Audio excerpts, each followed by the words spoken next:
Hi friends, ragi மாவை வச்சு ஒரு ஸ்வீட் செய்ய போகிறோம். எப்படி செய்யணும்னு பார்ப்போம். அதுக்கு ராகி மாவு எடுத்துக்கிறேன். 2 கப் அளவுக்கு எடுத்துக்கிறேன். தண்ணி சுட வச்சுருக்கேன். நல்லா சுடட்டும் தண்ணி. உப்பு தேவையான அளவு சேர்த்துக்குவோம். இப்போ நல்லா கிண்டி விட்டுருவோம்.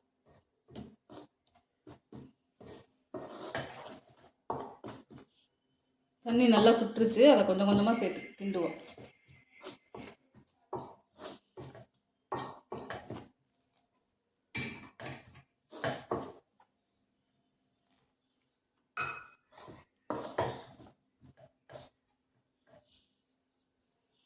ஃபஸ்ட்டு சூடாக இருக்கும் தண்ணி, அதனால் ஸ்பூனை வச்சு கிண்டிக்கிட்டு கொஞ்சம் ஆறினோன்னா கையை வச்சு பிசைஞ்சுக்கலாம்.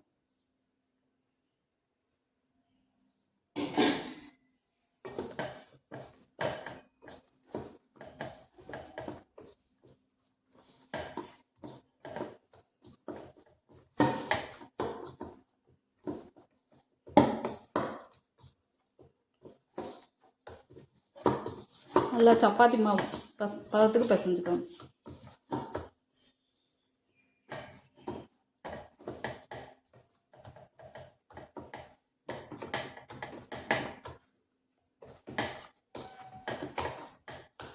நல்லா ஹெல்த்தியான ஒரு ஸ்நாக்ஸாகவும் இருக்கும்.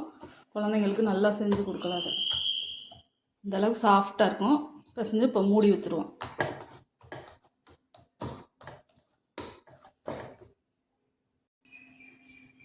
வெல்லம் 1 கப் எடுத்துக்கிறேன். தண்ணி சேர்த்துக்கிறேன். ஒரு சின்ன கப்பில் தண்ணி ஊற்றிருக்கேன். இந்த வெல்லம் கரையிற வரைக்கும் கொதிக்கட்டும். வெல்லம் நல்லா கரைஞ்சிருச்சு. அதை வடிகட்டி எடுத்துக்குவோம்.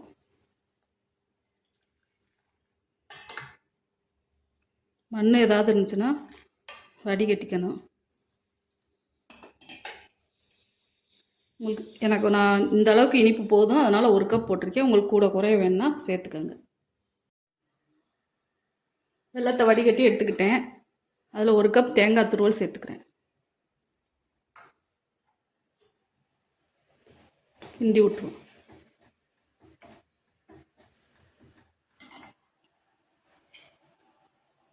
ஒரு வாழைப்பழம் கட் பண்ணி வச்சுருக்கேன், பெரிய வாழைப்பழம், அதையும் சேர்த்துக்கிறேன்.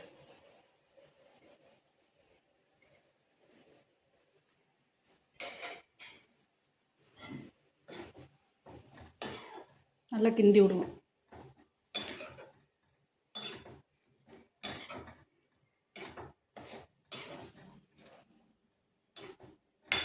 எல்லாம் நல்லா சேர்ந்து வெந்து வரணும்.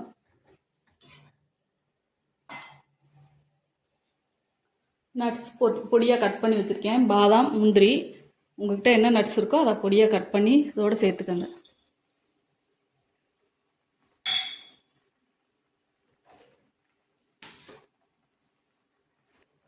ஏலக்காய் பொடி கொஞ்சமாக சேர்த்துக்கிறேன். ஃப்ளேவர் நல்லாயிருக்கும். உங்களுக்கு வேணான்னா போட வேணும். நான் போட்டால் அந்த ஃப்ளேவர் நல்லாயிருக்கும்.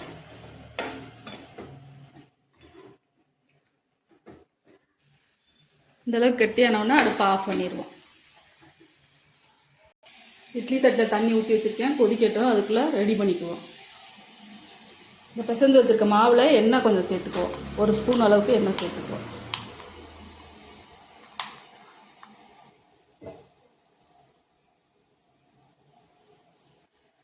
கையில் நல்லா எண்ணெய் தடவிக்கிட்டு ஒரு சின்ன சின்ன உருண்டையாக எடுத்து உருட்டிக்கணும். இந்த அளவுக்கு கையில் உருட்ட வரலைன்னா ஒரு பேப்பர் கூட, பிளாஸ்டிக் பேப்பர் எடுத்து அதில் எண்ணெய் தடவிட்டு இதே மாதிரி செஞ்சுக்கோங்க.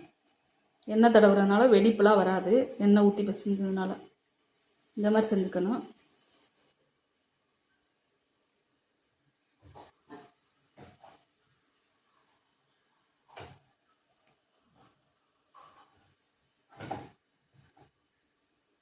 இந்த ரெடி பண்ண பூரணத்தை எடுத்து உள்ளே வச்சுக்குவோம்.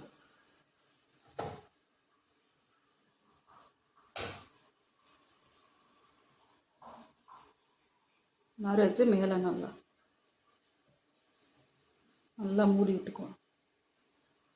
வெளியே வராமல் இந்த மாதிரி செஞ்சு மூடி விட்டுக்குவோம்.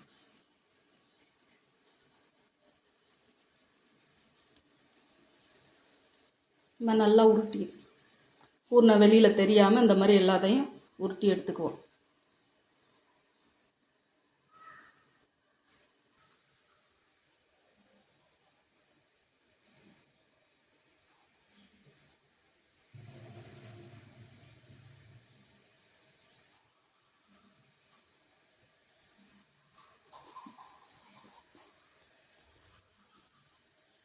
இதே மாதிரி எல்லா மாவையும் ரெடி பண்ணிக்குவோம். இந்த மாதிரி எல்லா உருண்டையும் உருட்டி எடுத்துக்கிட்டேன். தண்ணி இட்லி தட்டில் நல்லா தண்ணி கொதிச்சிருச்சு. இது எல்லாத்தையும் இட்லி தட்டில் வச்சுக்குவோம்.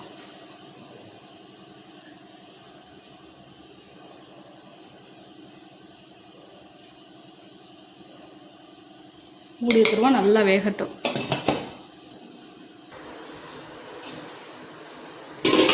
பாருங்கள், நல்லா வெந்துருச்சு. ஏற்கனவே சுடுதண்ணியில் தான் நம்ம பிசைஞ்ச மாவு, அதனால் நல்லா வெந்துருச்சு. இப்போ எடுத்துக்குவோம்.